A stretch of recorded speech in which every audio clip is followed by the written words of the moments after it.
Hello and good morning, everyone. Welcome back to English with Aisha Siddiqui. Today is a very bright and sunny day and not that cold today. So I'm happy. So let's come back to the topic. We are going to do the topic of special English for the second year BA students. And today's topic is a continuation of the previous topic that we've done on metaphysical conceit.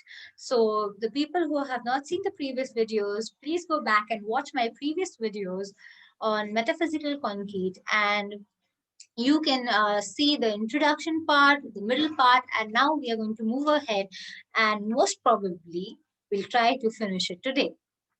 So I have done a couple of topics from the introduction, that is the poetry, the theory of poetry. So you can also watch all the other topics as well. Let's start with the topic of metaphysical conceit. So to start with the main topic, first I would like to see what is metaphysical poetry. We've done in the previous videos, we've done the introduction. What does metaphysical poetry mean? What does the word itself mean?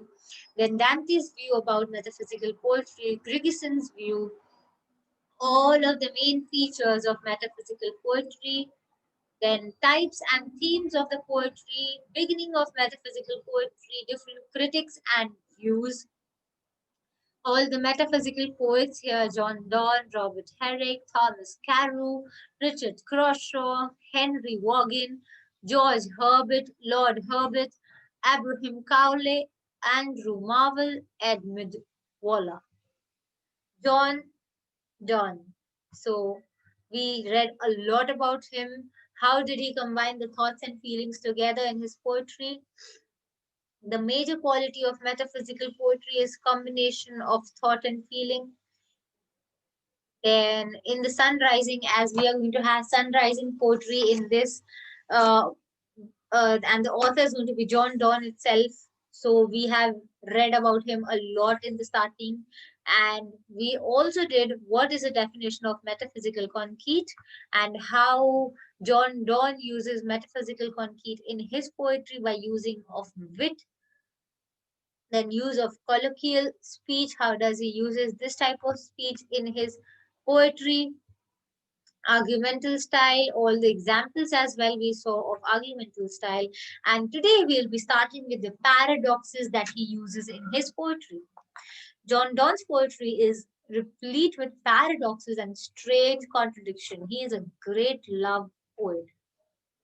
So he's a great poet and he's known as a love poet. That means a romantic poet. And therefore, he has a lot of strange things in his poetries. As everyone knows, love is strange, right?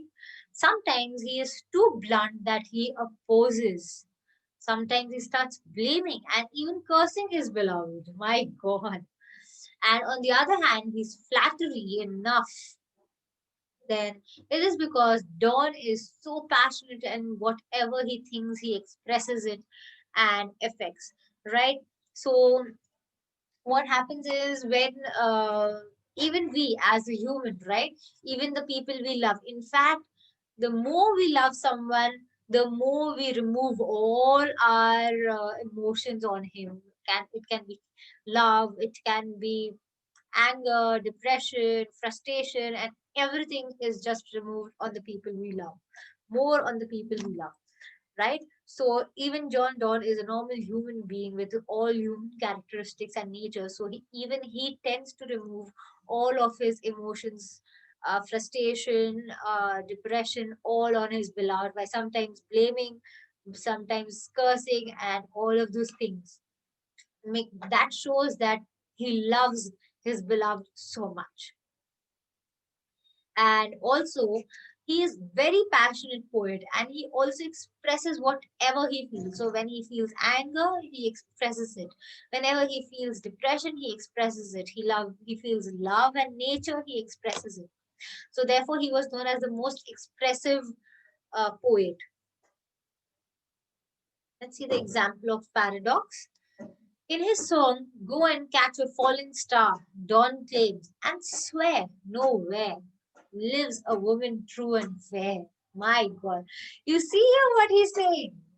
Contradictory to this, he asserts in the sun rising that we are going to do.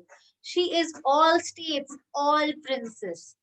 I. Nothing else is I.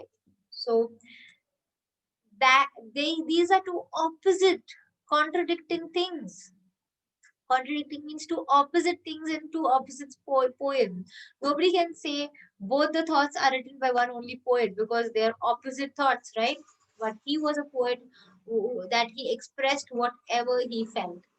And therefore, whenever he felt anger towards his beloved, he expressed it in the form of poetry. Whenever he felt love, he expressed it. So you can see here, maybe he must be depressed and on a lower side of love. So he in the poem "Go and Catch a Falling Star," he states, "And swear no where lives a woman true and fair." It's not actually true. How can there be no place on the earth where there's a woman who's true and fair? Fair does not mean that you're very fair, fade or gore gore. That does not mean that. Please do not take it in that sense. Fair means who is just and she is not partial, that she will love someone because of the money or because of fame or glamour, but she will be fair enough to love someone because he loves you back in a true sense. That means true and fair. So he is angry, and that's why he's saying that there's nowhere this woman, but there are women on the earth who just want to love for the sake of love and not for anything else. And on the other side, he also is saying that she is all states and all princess and nothing else than her. So much love that he's expressing in the other poetry here. There you can see that he is saying that she is the center of the world as well. Okay, let's go to the other slide. Similarly, in his song Sweetest Love, I Do Not Go, Don says that art the best of me. In the relic, Don says all measure and all language I should pass. Should I tell what a miracle she was? So there in the first poem, he's saying that art the best of me. Art is the best he can do. In the next poem, he says that he has to master all languages and all measures that he's doing or working in. And he gives the credit to his beloved. Now, here, affection and hyperbolic expression. Affection and hyperbolic expression is another characteristic of metaphysical poetry. So these two things are a characteristic that is required in a metaphysical poetry. It is often hard to find natural grace in writing, abounding and in artificiality of thought and hyperbolic expression. So it's very difficult to bring that natural effect in your poetry. The writer deemed to say something unexpected and surprising, what they wanted to sublime. They endeavored to supply by hyperbole. Their application, their amplification had no limit. They left no only reason but fancy behind them and produced combination of confused magnificence. So I'm so sorry. So sorry again. So here in this line, it has been shown that he is saying that how surprising and so much fiction and so much people are into the fancies of life that no proper magnificence and significance is given to living. So here he's shown again different hyperbolic expressions. For instance, see the lines of a valediction prohibiting mourning. So our two souls therefore which are one, though I must go, endure not yet a breach, but an expansion, like gold to airy thinness beat. He says that in this poem, where two loving people, the two people who love each other, they are aparted, and their so much of their feelings and their suffering because of the apartness. There's so much of suffering that will bring more effect in their love. Like gold is beaten and beaten and beaten, and that is how it is made into jewelry that looks beautiful. That's how when the two people who are aparted and their love increases more and then they come back.